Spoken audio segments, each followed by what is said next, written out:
We assemble in conscious awareness of our Creator here, now, and give praise and gratitude that we are here to encourage change and correction in systems that have gone afoul. We experience authorities over us to whom we choose not to comply, for they are not ones worthy of making some of these decisions, nor furthering them. And so, with our appreciation of grace and accruing wisdom, we call in prayers for protection and guidance, for we know we are acting against inconceivably horrific evil and tremendous ignorance. We see others who comply with these authorities over them, over us, and see their compliance as acquiescence to a system that has strayed far from Creator's intended goodness and beauty. Ours is to learn, to educate others, to draw a line and hold it firm and steady against the increasing oppression we experience, all of us. Ours is to return to our inheritance of beauty, compassion, cooperation, generosity, and most of all, love. Let it be so, and so it is. Thank you, Charlie. My pleasure. This is Dr. Eric Dover of the Oregon Statewide Jural Assembly, and I'm putting onto the record a notice of intention to commence a proceeding.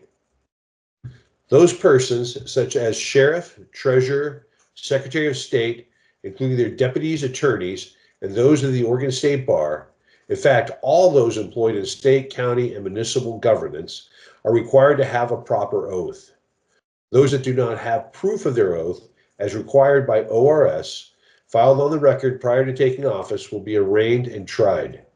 Those that have been notified of the need to have a proper oath and have failed to provide a proper oath upon demand will be arraigned and tried for treason. Adherence to the laws of nature and of nature's God is required. No one can do that for them. They must abide by our governing laws with a proper oath or vacate their position. That is demonstrated by having and keeping a proper oath to the proper constitutions with God included.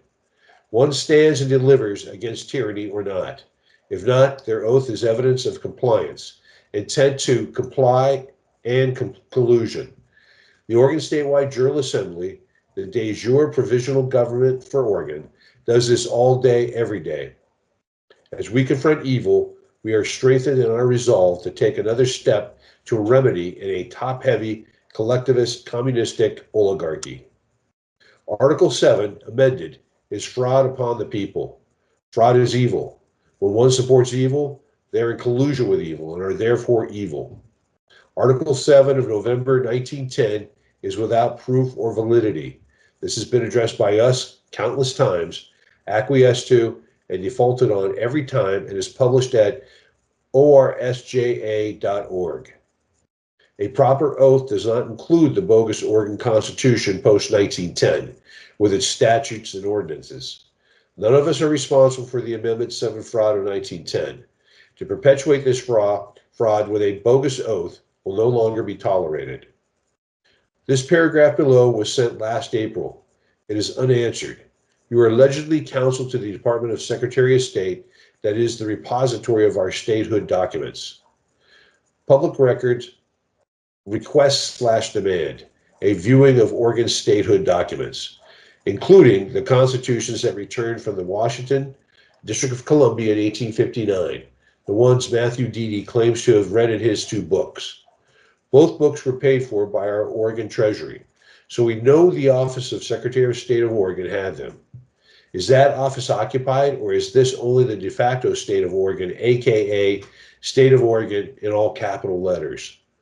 That is not rhetorical. Add it to the others that are unanswered. A coup occurred in this country on more than one occasion. The big one was when our ways of dealing with issues of property damage, bodily harm, or loss of life were dealt with through common law as written on our original, the Constitution of the United States, circa 1859.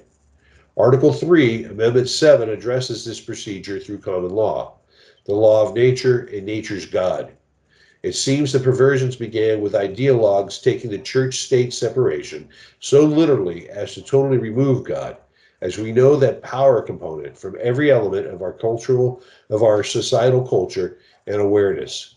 Since the capital B period, capital A period, capital R period, clubs, societies, and associations began imposing and permeating every element of society as to make us and our institutions utterly dependent on them and their counsel exclusively. The people became the chattel set up with the Federal Reserve System. We were thus designated and remain to, quote, they slash them slash you as, quote, cash cows, unquote, from who to extract as much blood and money as unhumanely as possible unto our death. The bleakness, the oppressiveness of this may sound startling, but it is the experience of the masses under the same spell you were under. All of that has happened since our original jurisdiction, that of the people, was taken over by the Kabbalistic entities running the City of London, the Vatican, and the District of Columbia illegitimately on the land soil of the United States of America proper. We are not free in this country, except free to comply. This slow drip of authority over the people has been insidiously imposed, unseen by most, to the point of a nearly fully cooked frog. Without proper oaths to a higher divine power, to one's God's self, as a flesh, blood, mind, body, soul, spirit, man, or woman, the words spoken are meaningless allegiances to a vapid, vacuous, exponentially expanding state as in state of delusion and deception, of subordination, immorality, and self-indulgence. How many more taxes and laws will you impose, causing more people to be cast out to camp in the street? Providing them tents, tarps, and clean needles is as letting them eat cake. This is the progression in both de facto and de jure. Knowledge of the felonies on Oregon, if left without action to remedy, becomes misprision of felony, which morphs into accessory after the fact, which morphs into misprision of treason, which morphs into treason. This is a demand for a proper oath. Otherwise, who do you serve? The Lord or your overlords?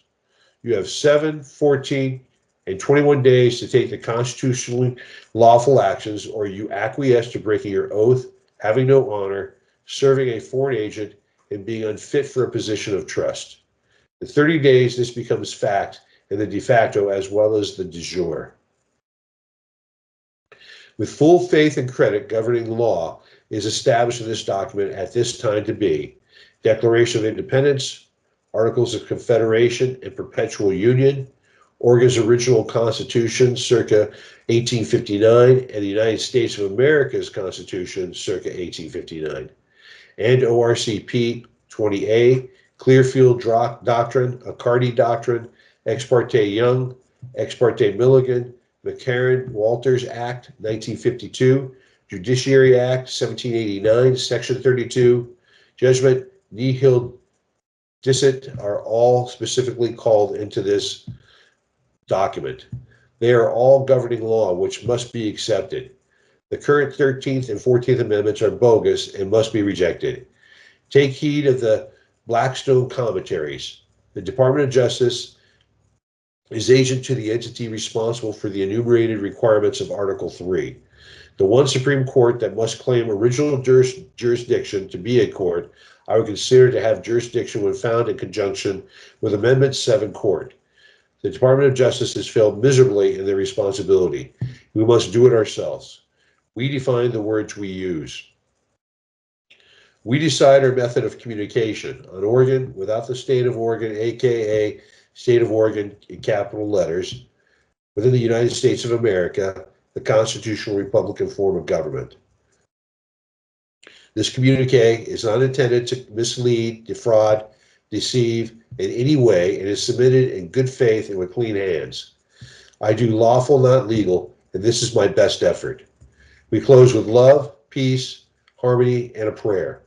A U.S. Marshal has determined my prayer is not a threat. He then reneged on his words, which is only good one time. Praise the Lord and pass the ammunition. Of note, this was sent to Secretary of State Cheryl Myers and Selah Crisp, that's S-E-L-A-H Crisp, Assistant Legal Counsel. Tina Kotek, Governor, DPSST, Sheriff's Association, and Nancy Cozine, Oregon Court Administrator of the Oregon Supreme Court. Thank you.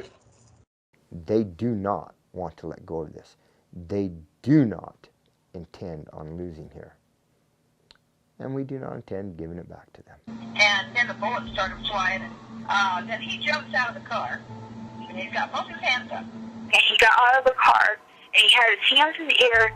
He's like, just shoot me then. This is what you want, just shoot me. And they did. They shot him dead.